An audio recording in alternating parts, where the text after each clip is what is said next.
Now, let's reflect together in here on what is distinctive about America. And Izzy referenced this, and I think that inside here, this is a very critical thing for us to be fully aware of. First of all, where do our rights come from? This was the first time in human history that this was ever definitively presented in any country on earth. And that is, our rights are endowed by the Creator. That's right. Liberty is a blessing from God. Amen.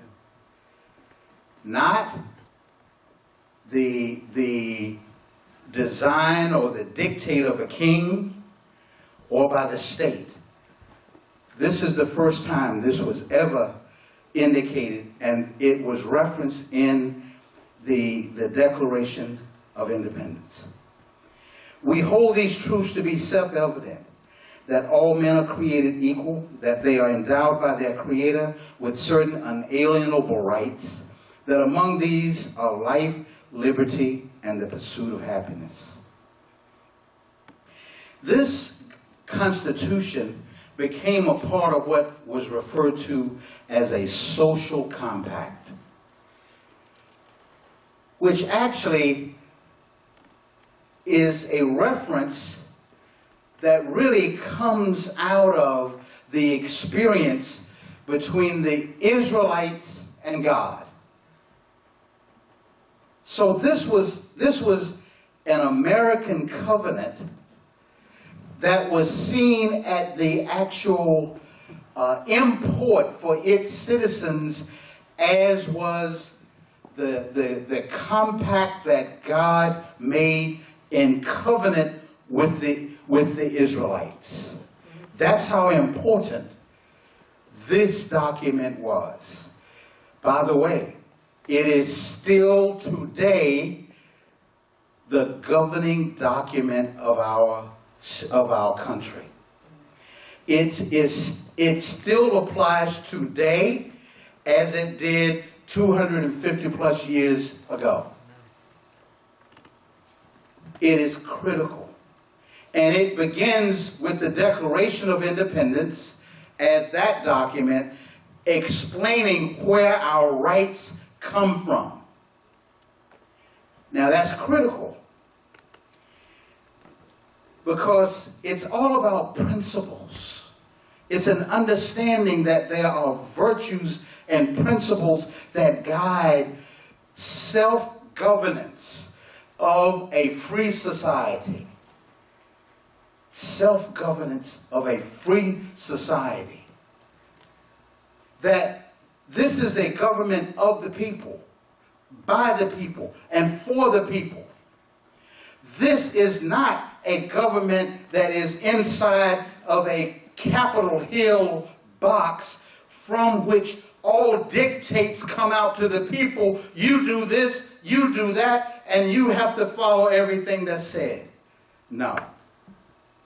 This is a government that is based on a self-governing principle. So we look now at the underlying foundational aspect of our country. And we find a motto that was developed by President Eisenhower in the 50s. And it is, one nation under God.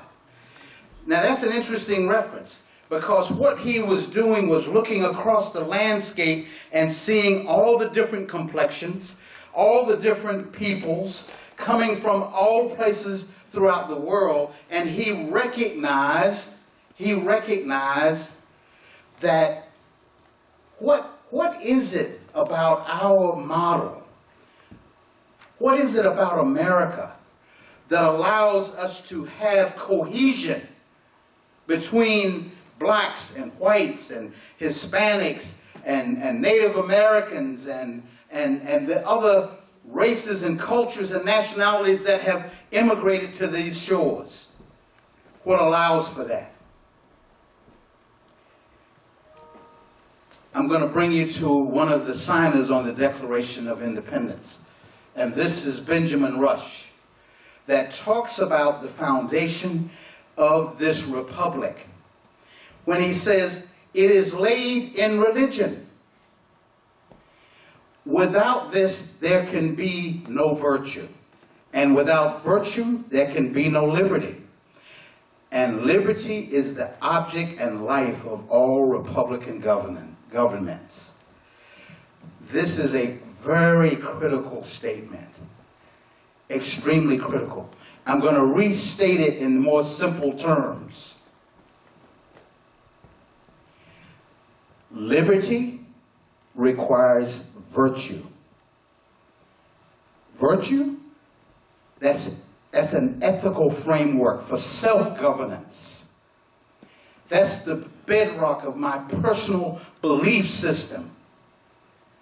Liberty requires virtue. But where does virtue come from? Virtue requires faith.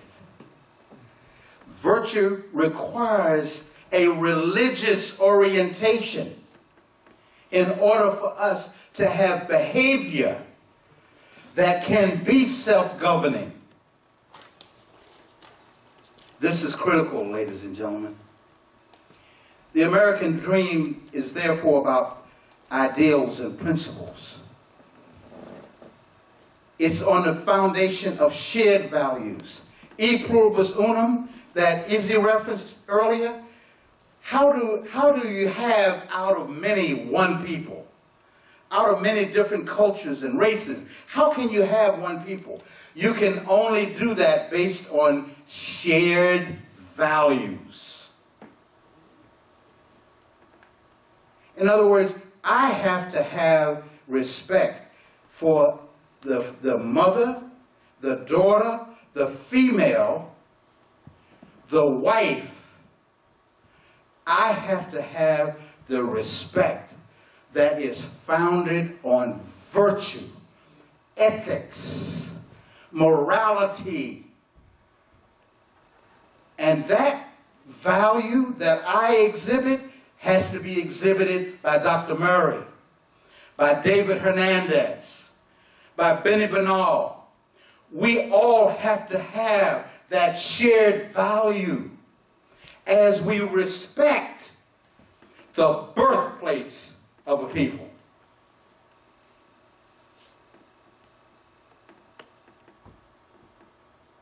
Fulfilling America's ideal is an ongoing process. We're all familiar with this image. It represents a failure along the way of the process of birthing this nation. But this is a legacy that still has to be rectified, even till today. It must be. In another reference, This Far by Faith, this is a book by Juan Williams and Quentin Dixie that I'm sure that you would really appreciate, because in it he examines how slavery beginning in America's history was a profound contradiction. But he looks at a people that were enslaved, and he sees how within them, though they come out of a heritage of tribal religion, and in one of our training presentations, one of the preachers said, yes, they knew Jesus in their foreign land. They just didn't know the name. In other words, they had tribal religion within their own African culture. They held faith and family in their hearts. They came to this land and they were confronted with unbelievable atrocity.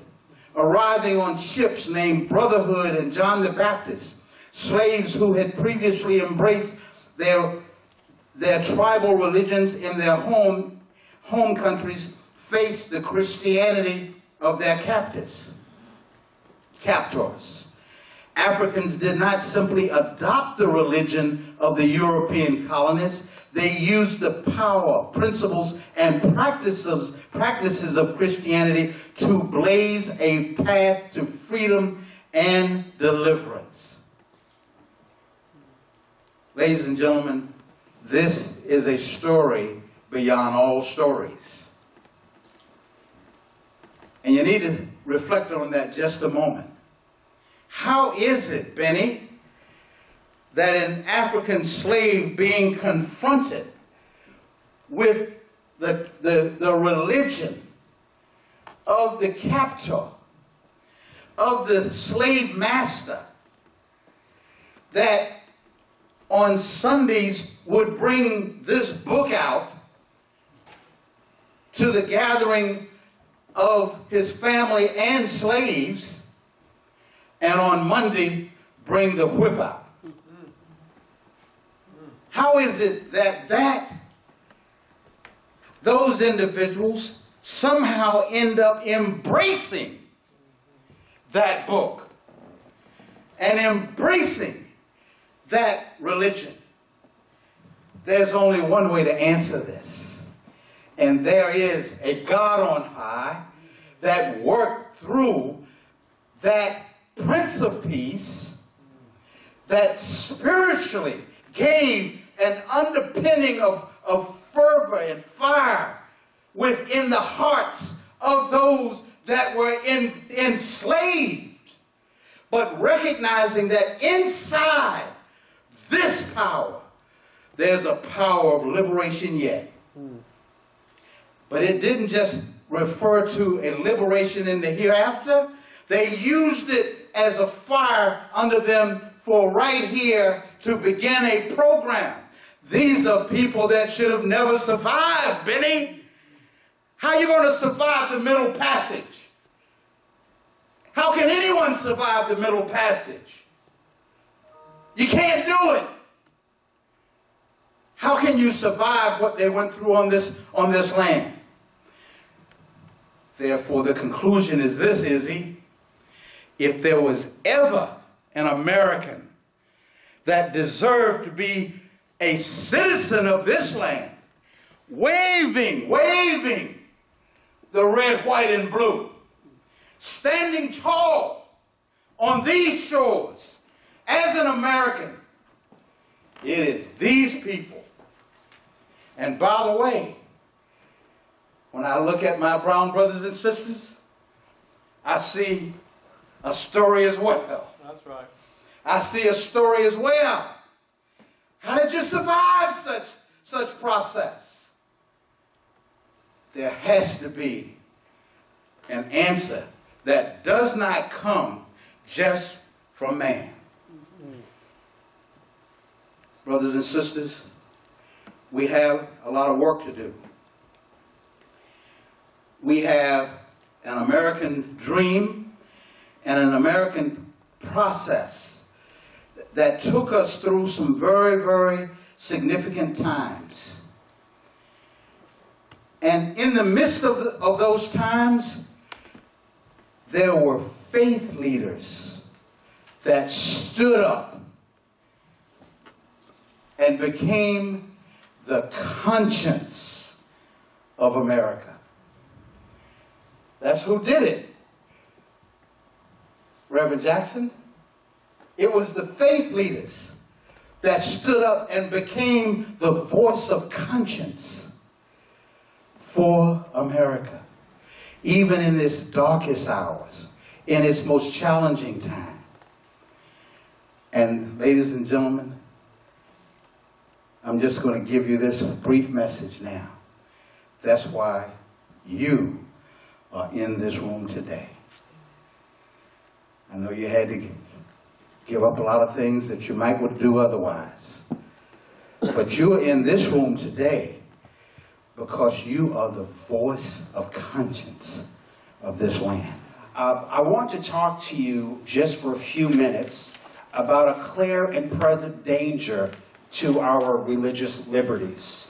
as we look at where we stand today, I want to share with you why is it the First Amendment is so important to clergy and to people of faith. I'd like to know right now how many folks in here are pastors or ministers. Okay. Okay, good, good. And how many of you that are here are people of faith? Okay, so that makes us all in the same room together. So what I want to talk about right now is whether you serve in ministry in official capacity. Are there any pastors here that are bivocational, where you have to work another job? Okay, you're working a job and ministry at the same time. And then there are those that are faith leaders. There are people of faith that serve their communities and work in their communities. And I want to talk right now about where we are in America today and the impact that it is having on you as an individual of faith. When we look at this, we can see here, this is Supreme Court Justice Samuel Alito, and he says, "I assume that those who cling to old beliefs will be able to whisper their thoughts in the recesses of their homes. But if they repeat those views in public, they will risk being labeled as bigots and treated as such by governments, employers, and schools." That's from one of our Supreme Court justices, talking about where we stand today when it comes to our First Amendment rights. In our culture today, in our courts, in our society, and even in casual conversation, it is increasingly obvious that we have lost sight of over 200 years of social and legal tradition that has secured our fundamental freedoms, namely freedom of speech and religion. There is a clear and present danger in our society today as we look at churches and religious institutions that are being impacted by the tidal wave of changing values that we see across our landscape. We see that, but it may not be really an issue in some churches today when we hear about some of the crises that are going on, and we see legislation, and we walk into our sanctuaries and we say, well, at least it's okay here. We're family here. We're connected. But I want to remind you that what we are seeing out there is really just down the street and really right around the block, and it's heading to your place soon. So it's not something far off or just on television. There is this new concept that sexual liberty trumps our religious freedom. Across the nation, we are seeing the byproduct of an agenda and movement that seeks to rewrite our social norms and restrict our religious freedoms as confirmed in the First Amendment. Let me give you some examples here. In the Washington Post, you may have heard of the Houston subpoenas pastor sermons in a gay rights ordinance case. Mr. Inman had mentioned that previously. Evangelical leaders are angry with city officials in Houston who subpoenaed sermons given by local pastors who oppose an equal rights ordinance that provides protections to the LGBT community. So this was in the news. All of a sudden, these pastors are preaching on Sunday, and all of a sudden, this ordinance that is trying to be passed by the city legislation, this ordinance, they all of a sudden went to all these pastors and started saying, we want your sermons, because if we see anything in there that we define as hate speech, we're coming after you. Even though we may, as a pastor, say that there's a biblical mandate that speaks about sin. And one of those things is a lifestyle or a behavior that is not conducive to what Scripture states. So if all of a sudden as a pastor I'm preaching that or speaking that behind my pulpit, this ordinance is going to say, we count that as hate speech and we're coming after you. So this is something that's already been out there in the media and in our communities. I want to share with you here, there's another event that took place. One pastor's tedious defense of the First Amendment. So here we have a small congregation that rents temporary locations for worship, so they're not always in the same place. And make it all more important to point people to the right direction, the pastor put out these little signs. And all we wanted to do was to use temporary signs to welcome and invite the community to our Sunday morning services. The signs that he placed outside of his location for service are similar in size to the garage for sale signs. Those little things that we see that are with placards with a wired leg that sticks in the ground. But if this pastor continued posting them, he could have faced criminal fines and even jail time under the town's sign ordinance. Think about that. The attorney for Alliance Defending Freedom saw this as a violation of freedom of speech and equal protection under the Constitution. He said the town's code discriminated by treating signs differently based by what they said. Because in this same town, political signs could be made by 32 square feet in size, may be unlimited in number where they're placed, and may be placed in the right-of-way of the entire town for 5 months before the election. But the church's sign can only be 1/5 the size, only placed in the dark of the night and the night before the church service, and then removed right afterwards. Look like some kind of discrimination there? I mean, these are the kinds of things where we're seeing a door that's being opened. And now, I mentioned this in the opening, regardless of your profession, I want you to think about this. This is what's happening in our nation today. We have a nationally recognized chief of the Atlanta Fire Department, Atlanta, Georgia Fire Department, who was fighting his firing by the mayor because of a book he wrote on his own time and used while teaching Sunday school classes, and had one statement about the Bible's view of homosexuality. So he said, I was fired because of my Christian conduct. Here was a fire chief who was recognized by the President of the United States, was called back to Atlanta, begged to come back to Atlanta. And because all of a sudden somebody says, hey, you mentioned something in your book about homosexuality, we don't like that, and we consider it hate. So the mayor said, you're suspended for 30 days, and you have to take sensitivity training. So the chief said, I'm not going to do that because I haven't done anything to be insensitive. So when he came back in 30 days, the mayor fired him. And this is still under litigation that's taking place right now. Bivocational pastors, be warned, because what you say from the pulpit on Sunday could get you fired from your public sector job on Monday. Dr. Eric Walsh, a renowned public health expert, who also at one time served as a public health official here in Los Angeles, moved to Georgia. And he's a lay minister, and he has filed a federal lawsuit against the Georgia Department of Public Health, alleging he was terminated for delivering sermons on issues ranging from homosexuality to evolution. So when you look at that, you hear these kinds of things, you're seeing what can take place. 5 are preaching something that you believe. Public officials, you serve at the pleasure and because you want to take care of the community.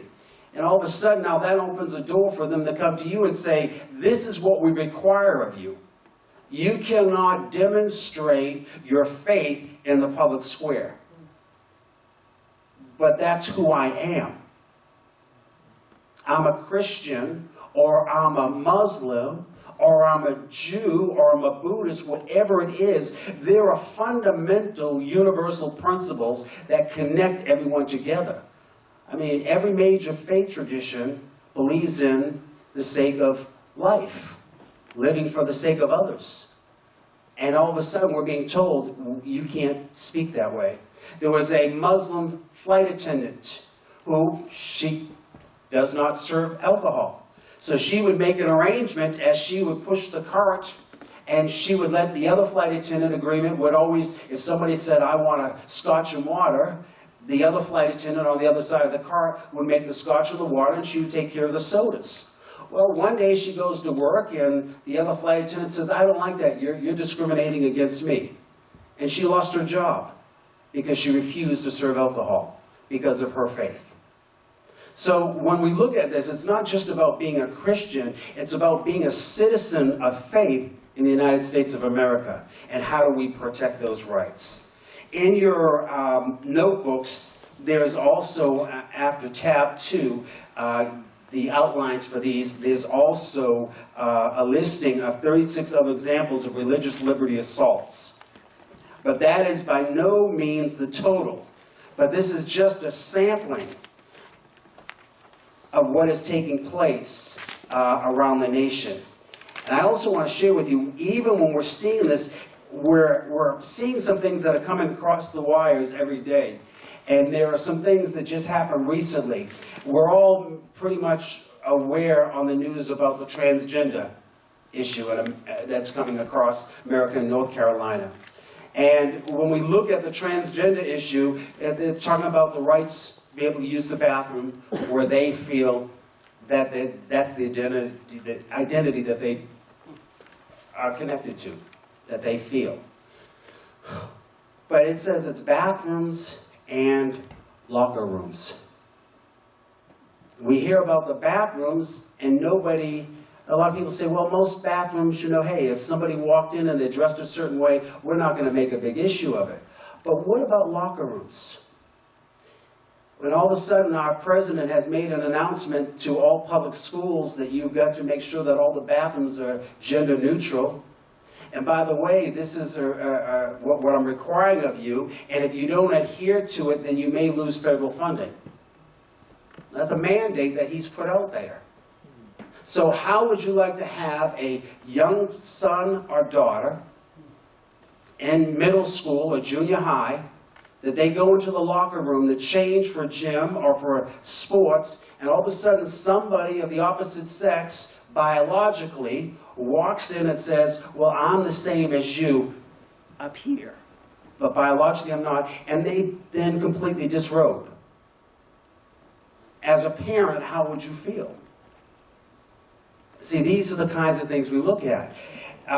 In June 1st, the ACLU director, she was an interim director of the American Civil Liberty Unit, a major proponent of laws protecting gender identity, has resigned after her daughters were frightened by several transgender men who came into the ladies' room they were using at the time. Although the mainstream media has utterly ignored this story, LifeSite News and a few other outlets are reporting on the resignation of Mayor Dillard Smith. She said, I have shared my personal experience of having taken my elementary school-aged daughters into a woman's restroom when shortly after 3 transgender young adults over 6 feet tall with deep voices entered. My children were visibly frightened, concerned about their safety, and left asking lots of questions for which I, like many parents, was ill-prepared to answer. In a statement, she said that the ACLU has become a special interest organization that promotes not all, but certain progressive rights. So here we are seeing that even there are some that may call themselves progressive, saying, wait a second. And what we're talking about here is that we're not attacking homosexuality.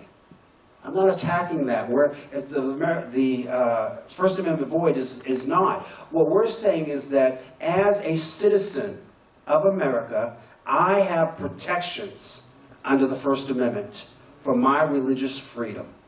And therefore, I need to have the liberty to stand on that. And when government encroaches on that is when I have to stand up. When I introduced myself this morning, I told you that I retired after 25 years in the Army. And you might wonder, why would somebody, after 25 years in the service, decide to join a campaign like this? And what I would tell you is, those of us who serve in the military, we swear an oath to this document that Mr. Inman talked about this morning, the Constitution. And so for the last 25 years, my oath has been not to a political party, not to an individual in elected office. It has been to the principles espoused in the Constitution.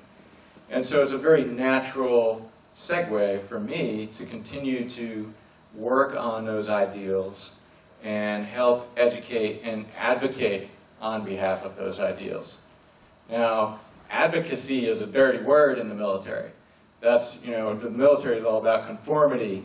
So you might guess that I might not have been the best fit in that environment.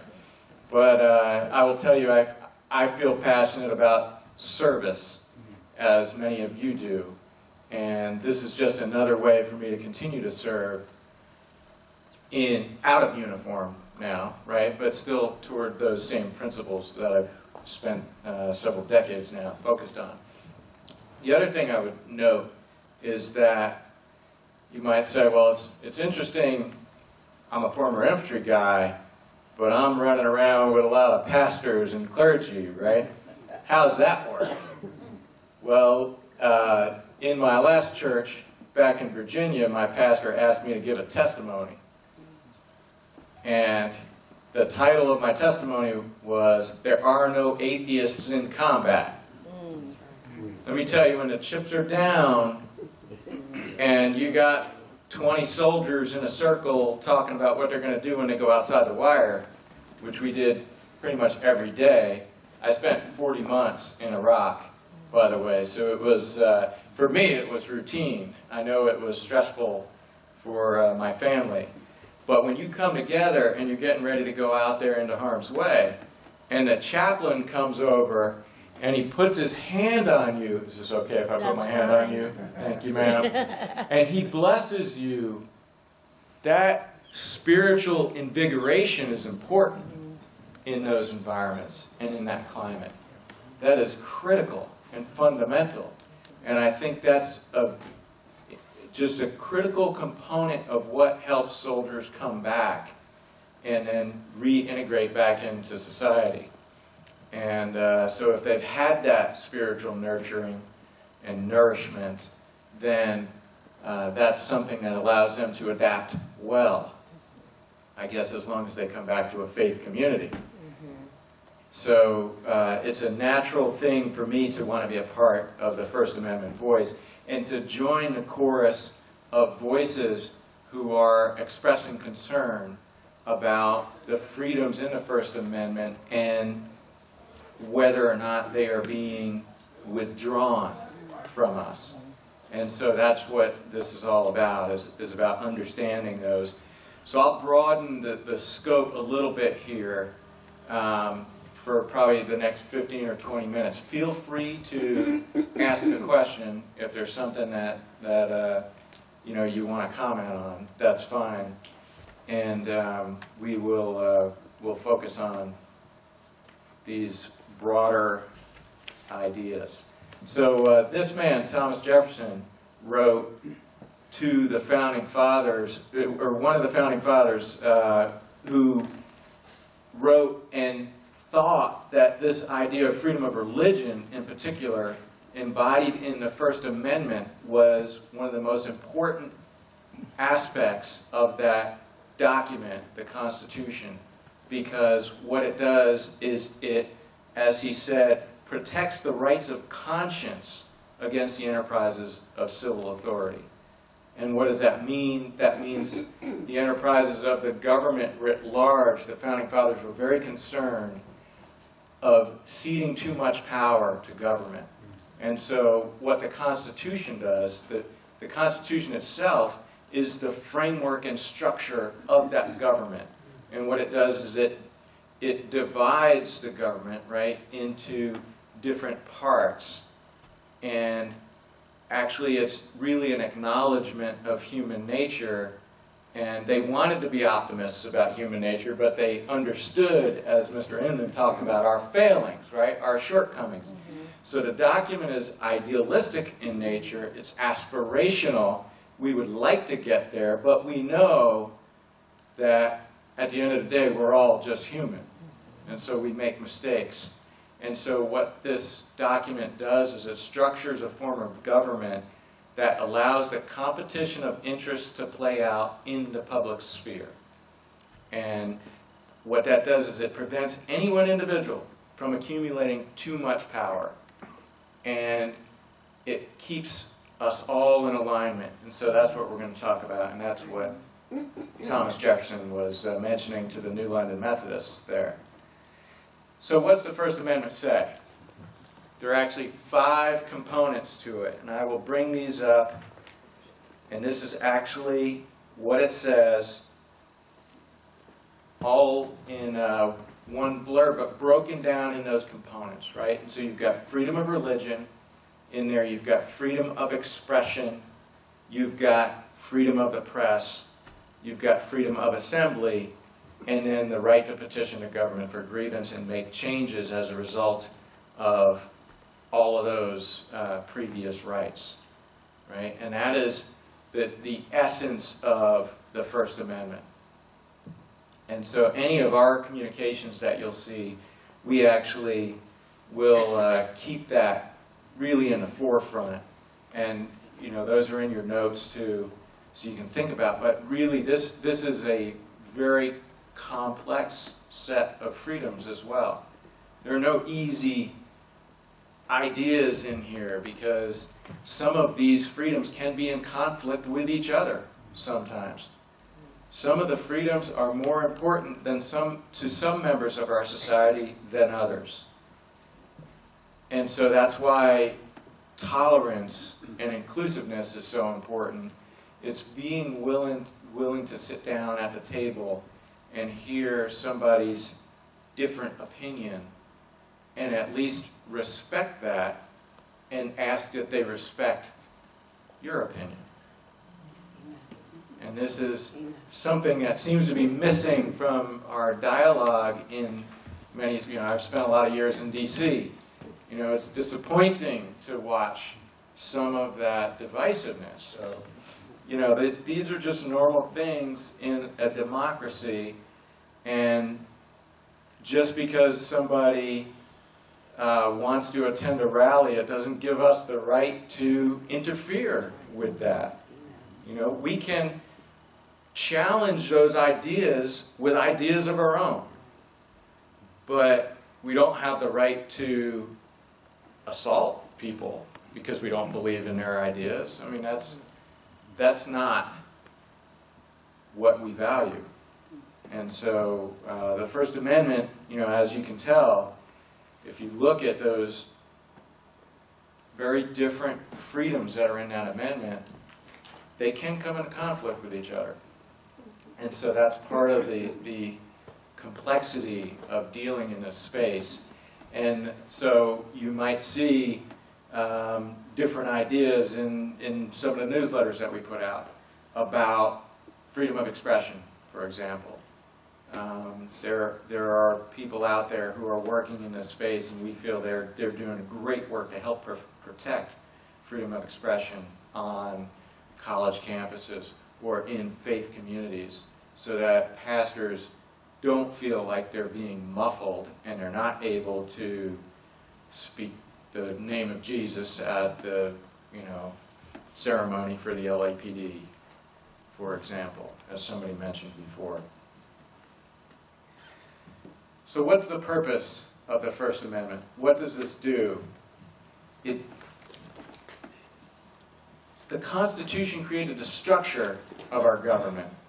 The First Amendment establishes the basis for individual freedoms and what people should exercise as responsible citizens within that democratic framework.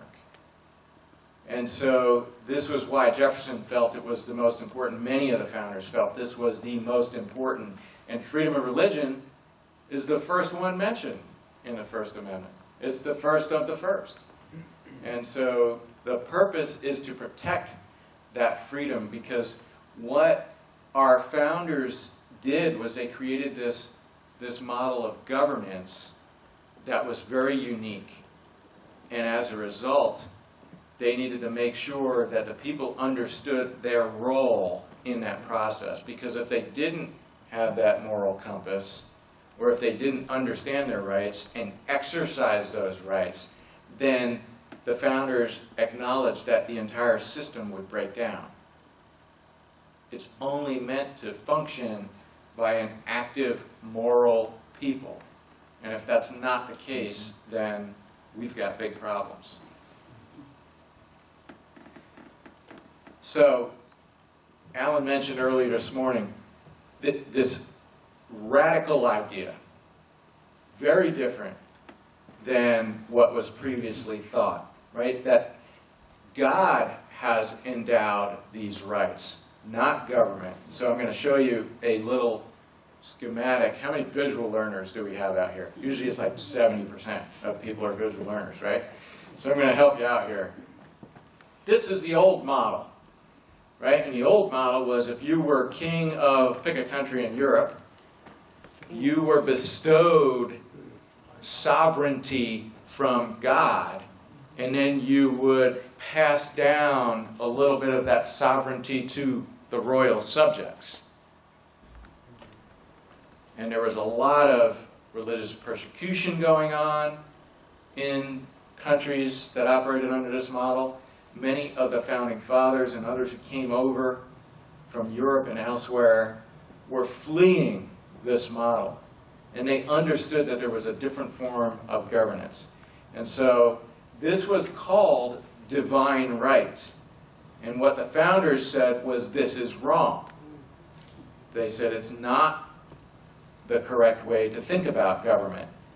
And so what they said was, God bestows these rights directly to the people, to individuals. And what the people then do is they have their individual sovereignty. They cede a little bit of that back to this institution we call government. And they give a little bit of that sovereignty back to create government that manages for the social good and well-being of the overall country.